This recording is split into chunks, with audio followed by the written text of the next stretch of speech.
75% of our healthcare dollars go towards treating people that are dealing with chronic lifestyle issues.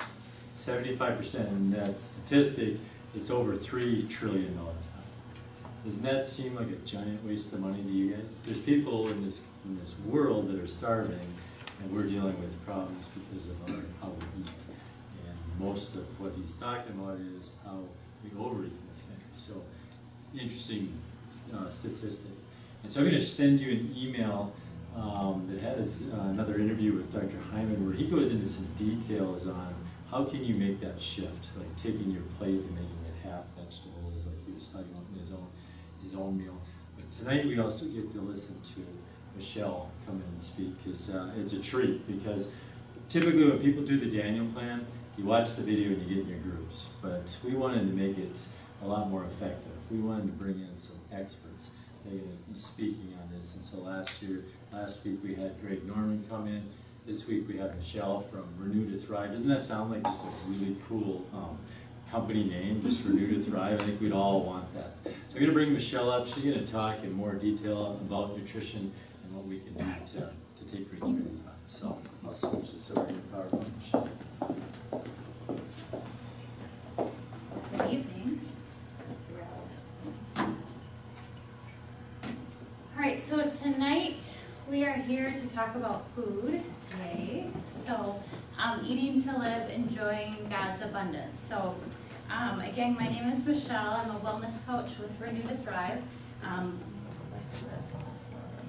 Okay, there we go. So I enjoy coaching people on a holistic, preventative approach to wellness that focuses on renewing your heart and mind and motivating people to make wise choices about what they're nourishing their body with so that you can thrive and ultimately be all that God created you to be. Just wanted to share a little bit about me, just so you can know what kind of my story, what I've done.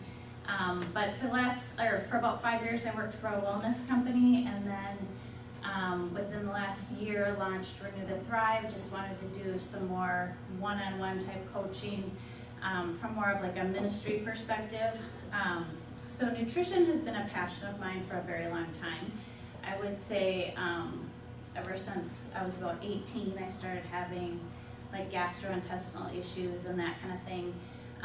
And so over the years, I always kind of dug for the natural approach to things. And so nutrition has become just really personal for me because I've seen the benefits of supporting the body's innate ability to heal. I've dealt with various things from, leaky gut to thyroid issues to hormonal imbalance. I had a lot of allergies, and I was sick a lot. And I would say now today, I really don't have those things. So it's just a really neat testimony to what you can do with food and how you can support your body the way that God designed it to be supported. So tonight we're kind of laying this foundation of what you can do with food. I feel like our environment and our food has become so toxic that you really have to be thinking about what you're putting in and what choices you're making for what you're putting in your body. And by supporting your body, you're also supporting it to detox out some of that stuff that we're just always going to get in, like pesticides and different things like that. So I liked how, you want to think of it like you're taking little steps in the right direction as you're educated and you learn new things.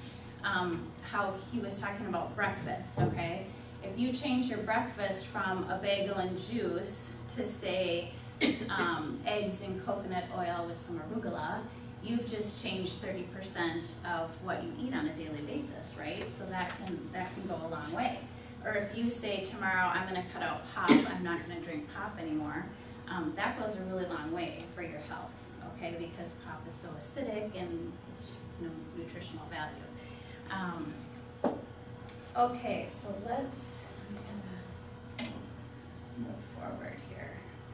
So you are a masterpiece. So that's one message that I have for you tonight, that you were created with a unique and special purpose.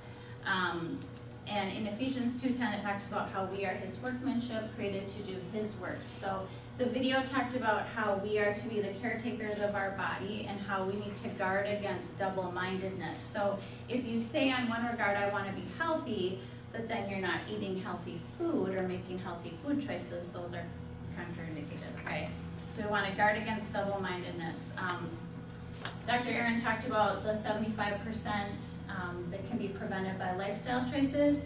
I just wanted to reiterate that this Daniel plan just really nails that home, how diet and rest and exercise and proper mind focus and that kind of thing can go such a long way for your health. You can cut your risk of disease in half with diet alone, and that just kind of shows the power that you have by choosing what you put in your body.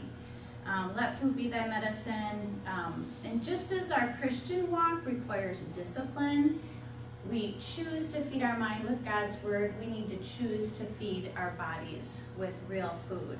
So it is a continual journey, I can say that. Over 30 years, I feel like I've, done this with, I grew up in the low-fat generation. Everybody thought low-fat was the thing, and then you find out, oh no, you need fat, but you need good fat, not bad fat, right? So it's definitely evolved, and it's been a process. Two silent epidemics that I just wanted to touch on very briefly, and this is kind of the why that Dr. Aaron was talking about. Why do we need to take care of our bodies? Why do we need to think about what we're putting in?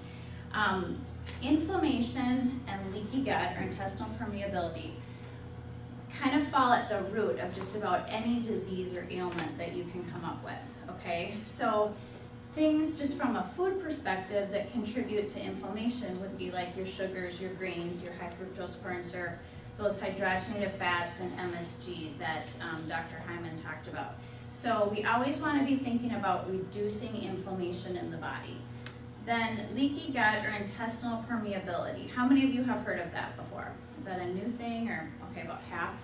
So it is becoming more mainstream. They're starting to talk about intestinal permeability, but things that contribute to leaky gut are things like a poor diet. Again, you can see the grains and the sugar there.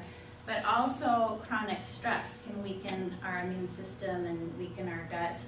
And then the various toxins that we come in contact with, either through antibiotics or pesticides, if we're constantly popping Advil or Tylenol, these are all things that can break down our gut.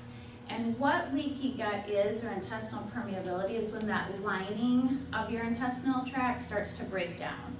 And what happens is food particles or different toxins can get into your bloodstream, and then it causes kind of an immune attack on your system. So that's where we see a lot of the autoimmune things coming from, inflammation, any kind of itis like arthritis or colitis is all rooted in inflammation. So these are the reasons why when you're thinking about eating healthy and fueling your body, you're fighting against inflammation and poor gut health. So you're trying to support your gut so that it can support your body.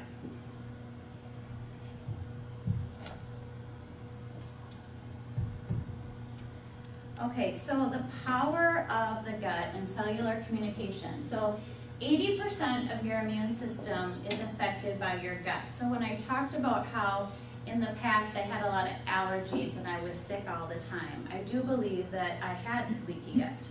And I think that it was breaking down my immune system.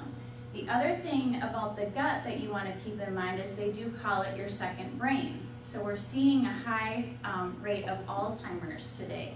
And they're kind of talking about Alzheimer's as the third diabetes type 3 now.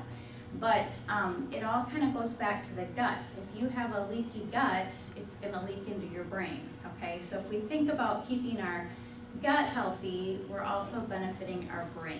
And we all want to keep our brain good, right? And then ecology of your gut determines gene expression. So again, Dr. Hyman touched on this a little bit, but healthy gut equals healthy gene expression. And this Dr. Perlmutter, he wrote Grain Brain, and he's a leading natural medicine neurologist in the US, and so I wanted to quote him here. He says, "We recognize that food is far more than protein, carbs, fat, and micronutrients, and that food really does represent information. So the food that we consume is instructing our genes. Therefore, it's a very empowering notion. You can change your genetic destiny based upon the food choices that you make." So an example of that would be is if I was genetically predisposed to diabetes, let's say, and I ate a very high carb, high sugar diet, I'm probably going to get diabetes, okay? But if I'm predisposed to diabetes and I eat a high quality fat, moderate protein, low carb diet, I can turn off that gene expression, okay? And I can prevent myself from getting something like diabetes.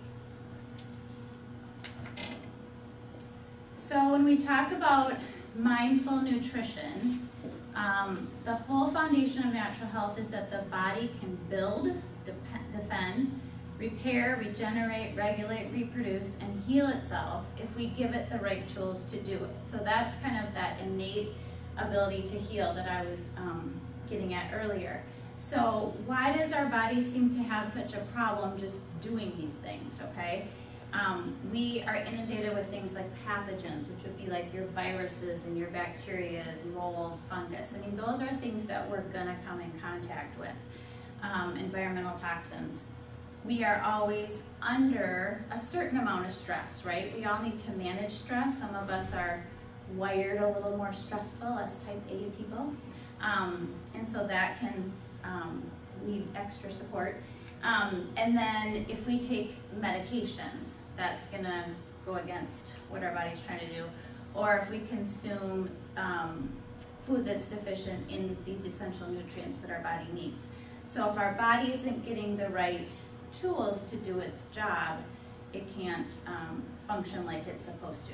So we need to eat a nutrient-rich diet and supplement where needed for this optimal cellular communication. So it's not often that we think about our body as a bunch of cells, okay? But sometimes we have to kind of go to that level and think about why do we eat, okay? We eat to nourish our cells so that our cells can do what God designed them to do, okay? So sometimes if you think on that level, it can be a little motivating for nerdy people like me, but but it's just a different way to look at it. Okay, so I want to touch on just these key things that you want to remove from the diet, okay? So we're talking about, eating whole food and eating abundantly, but there's certain things that if you just take them out of your diet, you're gonna feel a lot better and you're gonna thrive.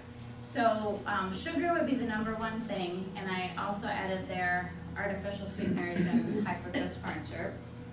So this is where we get into being intentional about reading your labels, because artificial sweeteners and high fructose corn syrup hide out in a lot of things. So sugar depletes the body of nutrients and basically shuts down your immune system. And I don't think any of you want your immune system shut down. So you have to think about that when you're eating sugar. Sugar raises your insulin, which is your hormone that stores fat. And I see a lot of kids these days, they consume so much sugar, and I don't think they even realize how much sugar they're consuming.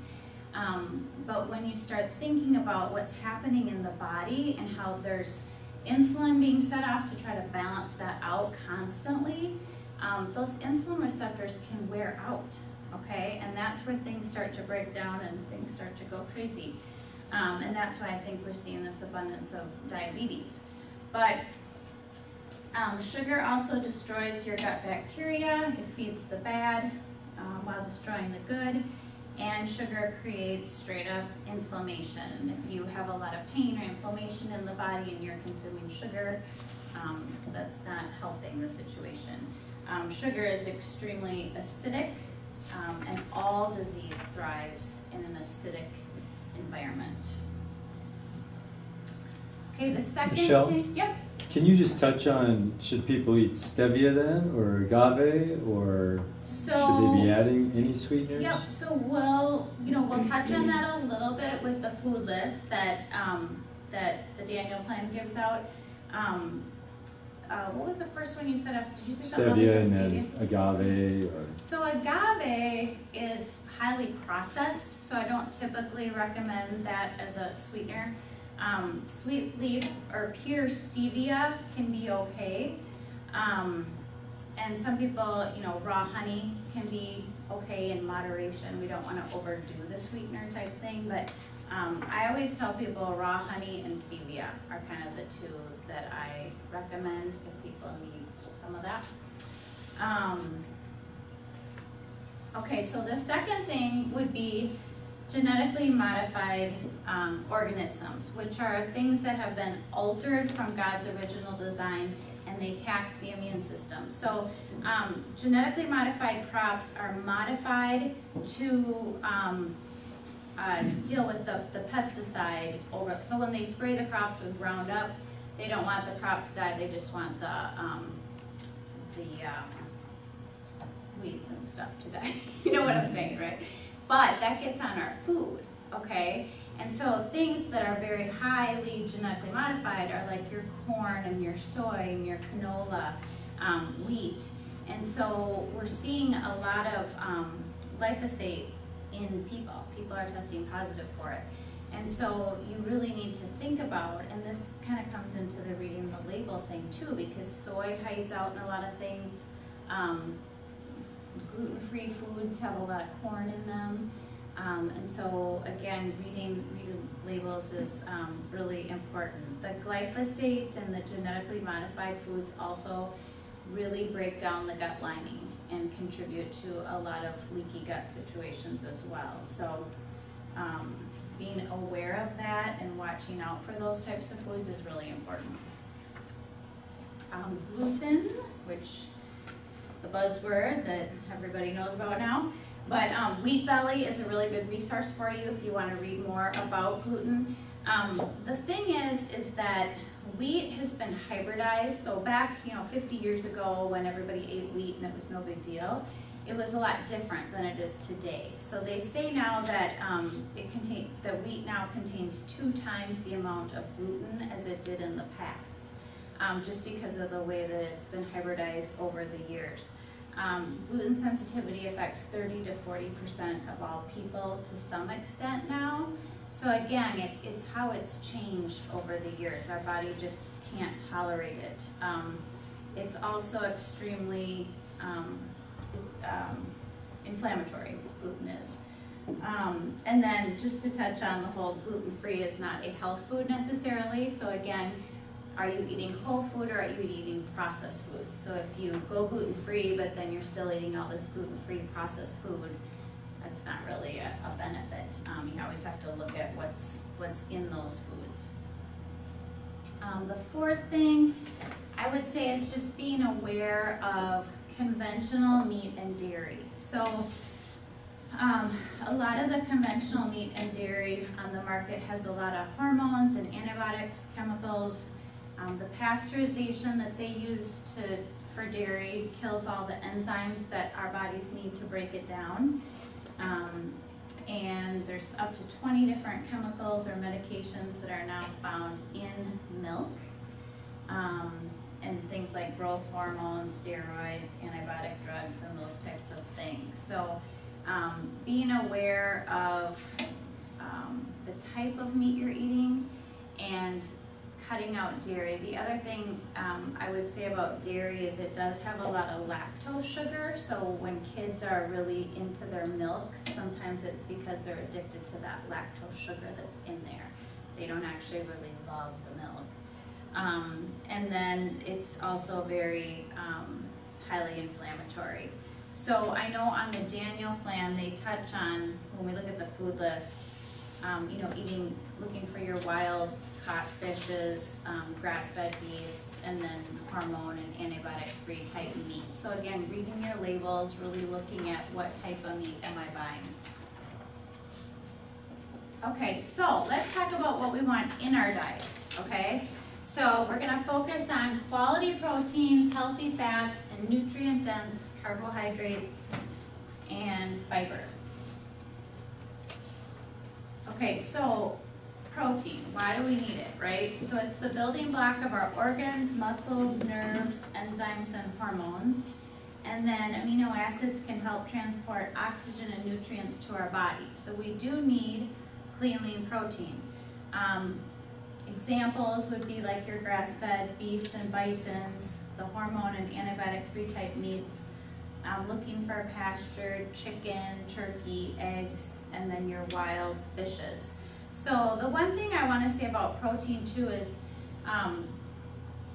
you don't always need as much of it as people think. Everybody needs protein, okay? But you want to think about it like the palm of your hand is a serving or a deck of cards.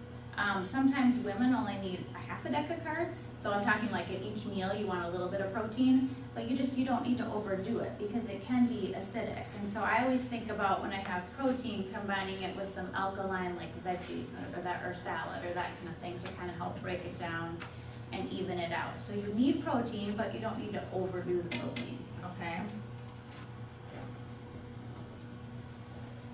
And then healthy fats. So every cell in your body is made up of fat.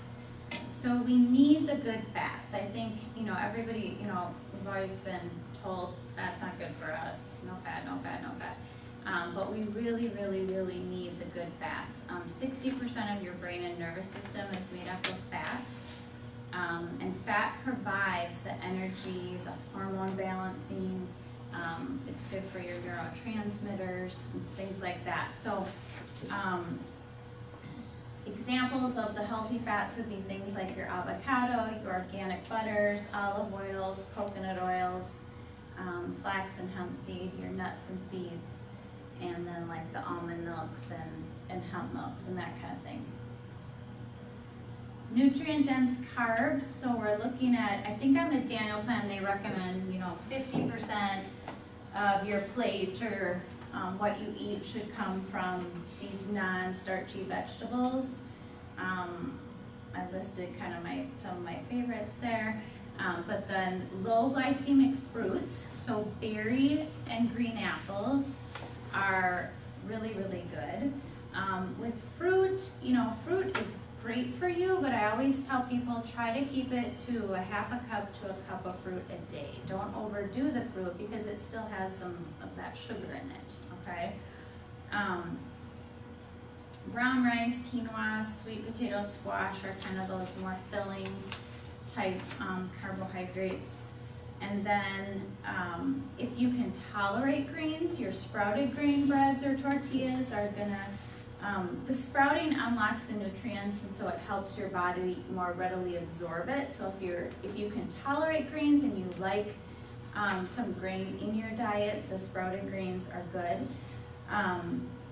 Beans and peas and lentils and those kinds of things are allowed on the Daniel plan, but I just caution you because they do have lectin, which is a group of protein that can be damaging to the gut lining. So you just want to be careful with those types of foods, and if you react to them, then I would say maybe don't eat them. If you seem to be completely fine with a few beans and lentils and that kind of thing, and sometimes soaking them or using a pressure cooker can help kind of cut out that lectin effect, but it is just something to be aware of. Yeah. Can you go over just all the different ways our body reacts if it's like skin or, I know we're all aware of. With something specific? Yeah, knowing that, okay, if this isn't sitting well with my body, maybe I should try to. Like what types of things you would see? Like, yes, Yeah, I mean, you can get rashes from different things. You can bloat out from different foods or just have general GI distress. I mean, we all know when we kind of eat something and we're like, okay, that didn't really settle very well. Itching, I would say, which would kind of go with skin. Sometimes you just get tired if it's something that your body just really didn't care for. our bodies can talk to us sometimes. we can kind of have a little conversation. But anyway, did that help? Does that help? I'm trying to think if there's anything else, but of some things I would think of.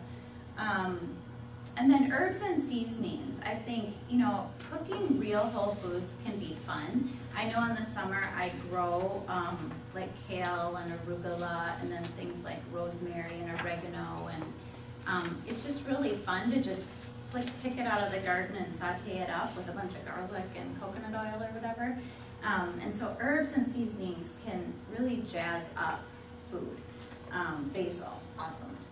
And then dark chocolate, so here's some of those sweeter type things, but pure maple syrup, raw honey, and holy stevia I took right off the Daniel Plan thing. So 3 motivating points, just to kind of wrap up this part is, you know, nourishing our bodies requires some discipline. I know some of us are more disciplined than others, but I think just being intentional and reading our labels and knowing what we're eating is kind of the first step. It's about abundance versus deprivation, so you just kind of need to change your thinking. It's not, oh, I can't have that, and I can't have that, and I can't have that. It's look at all these whole foods that God created for me to enjoy. And if I nourish my body correctly, like with the proteins and the fats and the right carbohydrates, I will have more energy and I will feel better. I was saying here that I feel like so many people are just running on sugar and carbohydrates, and they're like a little hamster on a wheel. Like that's all I could envision. Is it's just like, oh, when am I going to get my next carb or sugar fix to keep myself going, right? But if we eat to nourish our cells, which we know are communicating in our body and working for us, we're going to have the proper nutrients we need to function properly. And I just put this little line in here about our organs. I know we really don't think about our organs on a daily basis, but if our gut is healthy, our immune system is going to be strong, and our brain is going to fire on all cylinders, okay? And then if we're supporting our adrenals and our thyroid and our hormones with good fats and that kind of thing, we're going to have energy, we're going to sleep good, we're going to feel more balanced, our metabolism is going to work, okay? And then if our liver and kidneys are happy, we're going to detox when we need to the right way, okay? So we really want to think about supporting our organs with proper nutrients. So being educated is being empowered. Read your labels, know what you're eating, and then plan to eat healthy. So a lot of times we're all so on the run and on the go these days, and I feel like it's important to think about, okay, am I going to miss a meal? Should I bring something with me?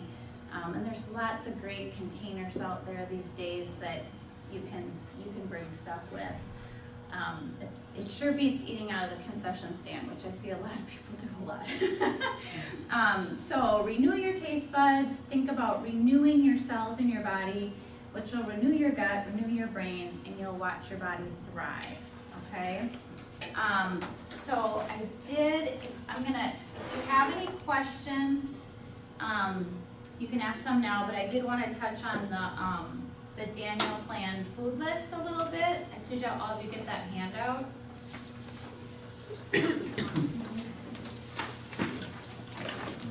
How many of you are going to kind of try to do the actual Daniel Plan and cut out some things and change your diet?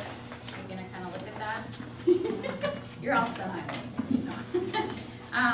So when you look at the Daniel Plan food list, I just wanted to kind of go through it really quickly and touch on a couple things. So 50% non-starchy vegetables. So what I would do if I were you is I would kind of go through and highlight those non-starchy vegetables that appeal to you, that you really like, okay? And then there's a little line in here that says 25% lean protein. So that's where your animal proteins, your seafood, so you'll notice that they have the wild, grass-fed, hormone-free. So you're looking for things like your pastured chicken and turkey and bison. I did include a recipe that I'll get to for lamb burgers, which I don't think lamb's not something typical, I don't think, so I put that in. Okay, so let's see, then they list more stuff here. Then they go into, now they say 25% whole grains and starchy vegetables. So let's see, so what I would do is I would just recommend going through and kind of highlighting the things that appeal to you. Again, watch some of those, more the more you can cut out grains and lectins and that kind of thing, the better. So stick to kind of the non-starchy vegetables, the clean lean proteins, the lower glycemic fruits, beverages. They have listed here, like your unsweetened coconut milks and almond milks. One of the things that I did back when I was trying to really cut down on sugar and that kind of thing is I did a lot of iced tea with stevia. So I did like a really good hibiscus tea or a pomegranate tea, and you do it iced with stevia, and it's actually really satisfying, can kind of be like a little treat. Another thing I've heard of that I just actually tried, and I know this is going to sound weird, but it was actually pretty good. Tell me, Dr. Aaron, if you've heard of this. But San Pellegrino, so sparkling water, right? So this is for you people that like soda or that carbonated kind of thing. You can put mixed San Pellegrino with balsamic vinegar. Okay, so it's just like a tablespoon to maybe like 8 to 16 ounces, okay? So you mix the San Pellegrino with balsamic vinegar, and I had to put a little bit of stevia in there. But it actually it had kind of that pop feel to it, and it actually was pretty good. I mean, it's just something out there to try that, is different, but healthier, okay? So if you're trying to give up pop, that might be a good little thing to try. Water. So when you're thinking about beverages, just think about water is very hydrating. We need a lot of water to keep our bodies going. Under healthy oils, I noticed that they didn't really have a percentage by fat. So I kind of moved the 25% they have for whole grain starches. I said you could do your healthy fats 25%. I don't know if you agree with that, but so we're looking at that fat section. So there's no fat. The good fats are really, really important, and they really help you feel sustained and satisfied. So where it's talking about the avocado oil, butter, coconut oil, extra virgin olive oil, those types of things. And then under healthy snacks, you see your dark chocolate there, guacamole, olives are awesome.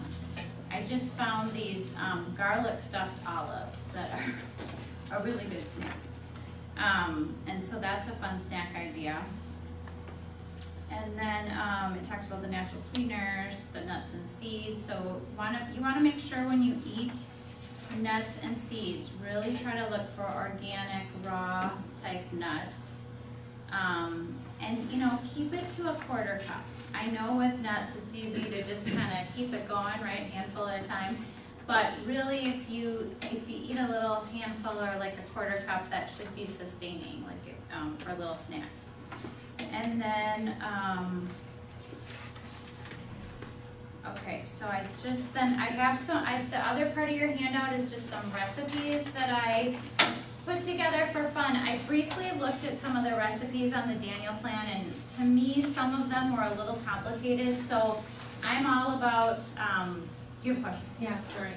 On the first page of this food list, Yep. I just have a question about the list that is underneath 25% lean proteins. Yeah, where it says artichoke. And I think there's you got like nut butters and cut and peanuts. paste twice. Oh. It doesn't have meat on it, so I think it's just the wrong list. Oh, so they got, Because the first two on the next page is proteins, so there's only two. okay, so yours isn't looking like mine. So the first page should go artichoke to kale. And then it flips over and it has the starchy vegetables. Does that not match up? Well, under the meat, it doesn't have meat. It has the same vegetables as the non-starchy vegetables.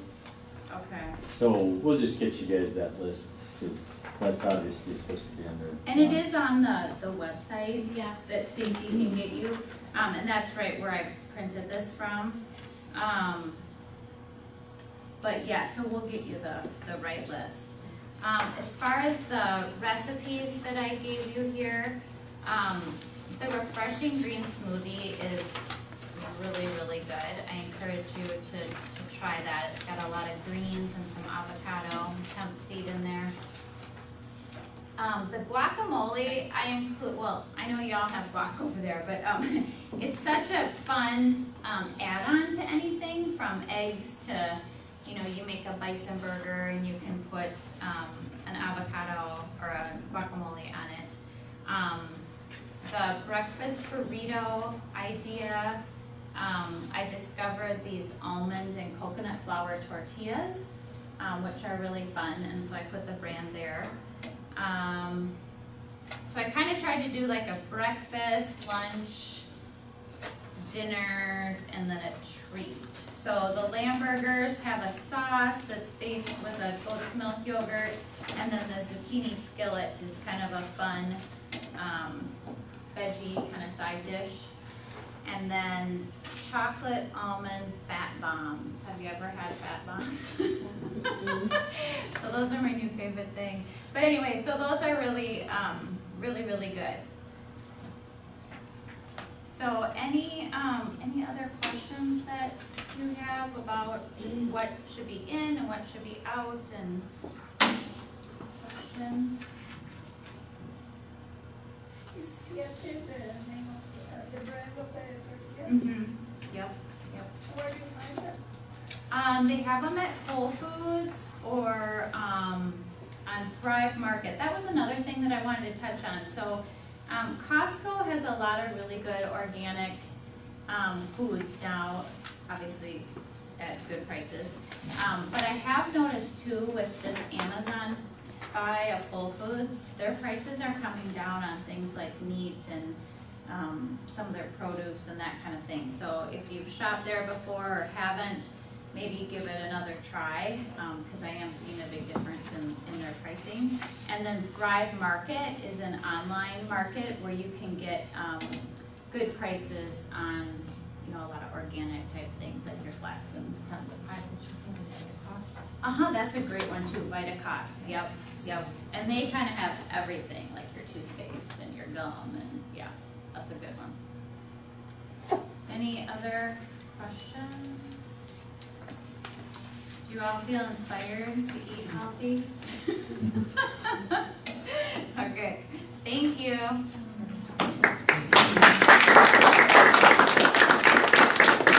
Thanks, Michelle. Yeah. So that is not easy to try to jam a bunch of nutrition in 20 minutes, because you can really spend years learning nutrition, right? How many different diets could we name? We could probably sit here, if we all sat and thought about it, we could probably list 100 different diets that are out there. You got the, and they're good diets. We're talking like the Mediterranean, we're talking the South Beach, we're talking ketogenic, all these different diets. And the interesting thing is they do all seem to work for people, right? But not all of them work for everybody. And so as you go through this, what you really have to understand is that you're going to have to experiment. Okay, you're going to have to play with it, and you're going to have to see, okay, what foods work best for me. Okay, I switched a few years ago to a paleo diet, and as far as I was told, as long as my life, we were told that you need to eat lots of grains, right? I grew up on a farm, we had to eat lots of grains, so I literally thought, if you don't eat grains, you will die, okay? And so went on this paleo diet, not eating any grains, and absolutely thrived on it, and I pretty much eat that way today. I've shifted it to more ketogenic, so when you talk 25% fat, that's not even close to what the ketogenic wants you to do. They want you like... I was trying to be good to yeah. be on your plan. And most people on a ketogenic diet, that might be too high, but they're looking at 70 to 90% of your Right. calories coming from fat. And so that's a lot, okay? My goal is 30 to 50% of my calories coming from fat every day. Now some people will thrive on that, some people will crash and burn on it. Some people do well on a vegetarian diet, some people will crash and burn on it. So you have to experiment, you have to learn your body, and you have to listen to your body. And I also felt like Dr. Hyman kind of oversimplified it a little, saying, oh, it's very easy. Yeah, it's easy to eat that way, but is it easy if you have a health problem to get your health problem back, or to get your health back, I should say? No, some people are going to need help, okay? We do a lot of it in our office. We work with more like people that are dealing with pretty significant health issues. If you're looking at, hey, I just need help to clean up my diet, learn what's best for me, that's what Michelle comes to do. Is that she can come alongside people. I know that you do that as well, Jamie. Next week, Jamie's going to be, oh, you do as well, okay. So Jamie's going to be speaking, you as well. We got lots of help. So, lots of people that can help, and that is the thing, is finding people that can come alongside you, that you work well with, and they can help you to get your health back if you've lost it, or to stay healthy, or to learn how to be as healthy as you possibly can. So what we're going to do next is we're going to break into our small groups and discuss the discussion questions. I'm going to take over Lee's group. Stacy's going to take over the group I was in. But before we do that, let's pray and just ask God to be present in our groups tonight. Dear Heavenly Father, we come before you today knowing that you are the creator of these bodies. You fearfully and wonderfully created each and every one of us. And we thank you for what you've given us. You have given us this body. You've given us a body that you've said that take care of it however you want, but I'll show you that this is the way to take care of it. And so I pray that we would follow your way, because your way is so much better than our own. And so I pray today that you would meet us here in this room, that you'll be present here. You say where two or more are gathered, you'll be sitting amongst us. And so I pray that you'll be in our groups. I pray that the devil would flee from our groups. He has no place in our conversations. And so I pray that as you've blessed Michelle with some gifts to be able to share this information, I pray now that we can take this information and make it actually transformational, that it would change our lives, and that we would want to live for you and have great stewardship over these bodies. So we pray this today in Jesus' name. Amen.